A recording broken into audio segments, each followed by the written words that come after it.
તો મુખ્યમંત્રી ભૂપેન્દ્ર પટેલ ગથેડના ગાયત્રી આશ્રમ ખાતે ગુરુપૂજન કાર્યક્રમમાં સહભાગી થયા હતા। આ પ્રસંગે સીએમ ભૂપેન્દ્ર પટેલે પોતાના સંબોધનમાં જણાવ્યું કે ગથેડ ગાયત્રી આશ્રમ જેવી આસ્થાની જગ્યાએ આવવાથી જનસેવા માટેનું મારું મનોબળ વધુ મજબૂત બને છે। છેવાડાના નાનામાં નાના માણસની સુખાકારી વધારવા રાજ્ય સરકાર પ્રતિબદ્ધ છે, ત્યારે સંતોના આશીર્વાદથી જનકલ્યાણનો અમારો સંકલ્પ વધુ મજબૂત બનશે।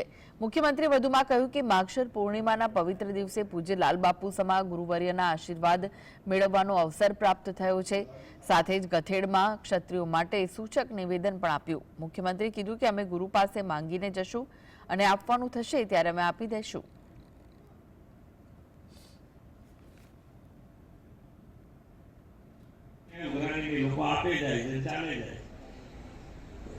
એટલે જેના મગજમાં સેવા આવે છે એને આપણા બધાના આશીર્વાદ મળ્યા કરે છે, સંતોના ચાલ્યા કરે છે, આરામથી ચાલે।